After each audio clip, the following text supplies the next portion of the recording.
तो दोस्तों एक बार फिर से हम रोहनात गांव के अंदर पहुंचे हैं और मैं बता दूं, एक समय था जब अंग्रेज़ों से आज़ादी के लिए हमारे पूर्वजों ने लड़ाई लड़ी थी और एक समय आज है जब रोहनात गांव के अंदर जो है रोहनात गांव के लोग आज अपने ही लोगों से आज़ादी के लिए लड़ाई लड़ रहे हैं। आज जब अपनी आंखों से आप देख रहे हो, एक बार गांव फिर से जो है पूरा का पूरा इकट्ठा हुआ है। इस जो अपने आप को गुलाम बोल रहे हैं उससे आज़ादी के लिए जो है अपने ही गांव में धरना दिया जा रहा है और उसी बीच जो है आपके पिताजी ने इस तरीके से अपने प्राण त्याग दिए। कैसा आपको आज यहाँ पे ये सब देख के कैसा महसूस हो रहा है, क्या कुछ आप जो है कहना चाहोगे? ये तो सब कुछ सीधा दिख रहा है, सीधा दिख रहा है कि लोगों की शहादत होने लगी। इधर मेरे पिताजी हैं, आज ही न कर दी और पहले पूर्वजा न कर दी। इतने सैकड़ों लोग, ये कुआ प्रत्यक्ष प्रमाण इस चीज़ का, भाई इसमें इतनी महिलाएं कूद गिर गिर के मर गई, इतने सैकड़ों लोगों तो ये कुआ भर गया था डेड बॉडियाँ तक। और आज ये शहादत दी। 10 तारीख तक धरना चल रहा था, मेरे पिताजी इधर अध्यक्ष क्या कर रहे थे, बैठे बैठे अचानक दर्द होया तो इधर ही प्राण त्याग दिए। आज आपके जो पिताजी है वो तो इस संसार में नहीं रहे। जिस तरीके से गांव आपके साथ, पूरा का पूरा गांव आपके साथ खड़ा है और सरकार को क्या कुछ आप मैसेज देना चाहोगे, क्या आपकी मांग है? सरकार को थोड़ा ये सोचना चाहिए, शर्म आनी चाहिए इस बात की कि भाई इतने सालों से लोग संघर्ष कर रहे हैं। गांव की एक छोटी ही मांग है, 2-3 मांगे पूरी कर दी जावे तो अच्छा रहे। जिस तरीके से हम लोग देखते हैं, अगर परिवार में किसी की मृत्यु हो जाती है तो 1 मिनट के लिए भी जो है पार्थिव शरीर को जो है अपने घर में रखना लोगों के लिए मुश्किल हो जाता है। 4 दिन से जो है ये पार्थिव शरीर यहाँ पे रखा हुआ है।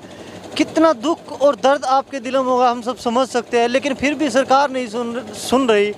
यहाँ से विधायक भी है, क्या उन्होंने आपकी सुध लेने के लिए यहाँ एक बार आए हैं, अभी तक आए हैं आप लोगों से मिलने, या फिर आपने इस तरीके की कोई कोशिश की है? बिल्कुल भी नहीं आई। फिलहाल वर्तमान में विशंबर वाल्मीकि जी हमारे हल्के के विधायक हैं।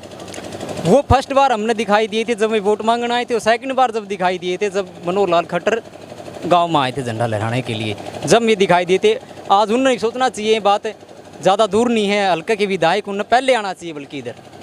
अब जो पार्थिव शरीर आपके पिताजी का यहाँ रखा हुआ है, कितने दिन तक ऐसे ही शरीर जो है यहाँ पे रखा रहेगा? देखो मेरे पिताजी, मैंने दुख इस बात का, लेकिन मन नहीं है, पूरा समाज ने, पूरा गाँव ने, गंवार ने, सब ने दुख इस बात का। लेकिन दुख तो हुआ था, लेकिन ये खुशी भी इस चीज़ की कि एक शहादत, मतलब गांव की मांग के लिए, इस गांव की लड़ाई के लिए संघर्ष करते हुए शहीद हुए, इस बात की खुशी भी है। और ये भी बात मैं कहना चाहूँगा कि जब तक गांव की जो मांगे हैं, जो गांव का न्याय है, मतलब न्याय नहीं मिलता, गांव की मांगे पूरी नहीं होती, शहीदी का दर्जा नहीं मिलता, तब तक चाहे 2 दिन 4 दिन लगो, 6 महीना लगो, डेड बॉडी इधर ही रहोगी। दोस्तों, अगर किसी के पिता का, उसके सर के बच्चों से अगर सर से जो है साया उठ जाए तो आप सोच सकते हो कितना दुखों का पहाड़ उसके ऊपर टूटता है।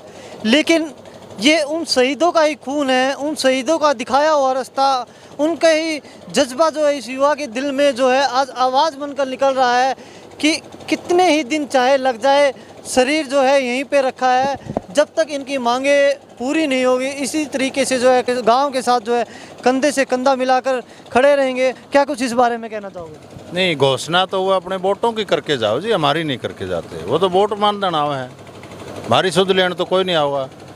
विशंबर वाल्मीकि जी देख लो, कितने दिन हो गए हमारे गांव में आए नहीं है। तो वो ऐसे नेता आप लोगों के द्वारा चुन के ही जो है इनको आगे भेजा जाता है, इन नेताओं को क्या मैसेज आप देना नहीं, चुन के तो भेजा गया था, क्रांति भी हमारे द्वारा लाई गई थी, इस कुएं में भी हमारे बुजुर्ग पड़े थे। लेकिन ये थोड़ी ना कि बार बार ऐसा आ गए तो विशंबर वाल्मीकि सोच लेगा। विशंबर नहीं, कोई और नेता सारे हमारी वजह से सुख के सांस ले रहे हैं जी, ना आज भी अंग्रेजों के गुलाम रहते। मेरा सवाल यही है, आज भाजपा सरकार है, इससे पहले कांग्रेस की भी सरकार रही है, सरकारें बदलती रहती है। अगर इसके गांव के बारे में कुछ सोचा जाता तो आज 75 साल हो गए इस गांव को, जो आज़ादी के लिए यहाँ पे लोगों ने अपनी शहादत दी, अब तक कुछ नहीं हुआ, तो आगे क्या उम्मीद इन नेताओं से कर रहे हैं? कोई उम्मीद नहीं जी, सरकार तो बदलती रहती है, लेकिन आदमी तो वही घूम फिर के इधर से उधर हो जाते हैं जी, वे तो नहीं बदलते। कभी कांग्रेस में चले गए, कभी बीजेपी में चले गए, कभी चौटाला जी के पास चले गए। तो जो पार्थिव शरीर यहाँ पे रखा हुआ है 4 दिन से, उसके अंतिम संस्कार का जो पूरा गांव इंतजार कर रहा है, अब उनके भाई जो है हमारे साथ जुड़े हुए हैं, कितना दुख आपके दिल में हम समझ सकते हैं, लेकिन कोई इसकी सुध नहीं ले रहा। दुख तो बहुत होना, इस बेशरम सरकार को कम कम से कम कम्युनिस्ट सरकार को शर्म आनी चाहिए। आगे एक पार्थी से यार उसका भाई कह रहा है आगे 2 दिन 4 दिन में इसकी समस्या का समाधान हुआ तो हम भी कुएं के अंदर पड़ के ना अपनी जान दे दें, इसके बराबर में डी फ्रिज और लगवा देंगे। आने वाले समय में आज गाँव आवेंगे ना वोट मांगने और अड्डे पर रोक के पूछांगे भाई क्या करना होगा, मैं क्यों बढ़ रहे हो, तुम्हें शर्म आनी चाहिए। तुमने आज किस तरह वोट मांगने आ रहे हो, दिसंबर बाल की हो या विजेंद्र जी सांसद हो, अरे शर्म आनी चाहिए लोगों को। हमारे वोटों से सरकार बनाते हैं, इनेलो हो जजपा हो बीजेपी हो कोई भी सरकार हो सबको ये उल्टा जवाब देंगे। देखिए दुख भी है हमारा इस चीज़ का और बड़ी खुशी भी है। खुशी हमारे इस चीज़ की है भाई हमारा गांव की मांग थी जो हमारे गांव की आज़ादी के लिए हमारा ताऊ जी ने शहादत दी है। खुशी हमारा इस चीज़ की है। गम हमारा इस चीज़ का कि भाई हमारा परिवार में से हमारा गांव में से एक मौजूदा आदमी जो हमारा धरने का अध्यक्ष था वो चलेगा। दुख हमारा इस चीज़ का भी है। तो दोस्तों अब अंत में सिर्फ यही कहना चाहूँगा, जो सरकार के नुमाइंदे हमें देख रहे हैं, ये मैसेज उन तक पहुंच रहा है, तो एक ही बात है कि आना तो पड़ेगा आज नहीं तो कल, क्यों ना समय रहते यहाँ पे पहुँचे, जिससे कि जो है गांव वाले की जो समस्या है उसको भी सुना जाए, उसका निपटारा किया जाए और पूरा का पूरा गांव जो इस धरना स्थल पर बैठे हैं वो भी चैन की सांस ले सके। धन्यवाद दोस्तों।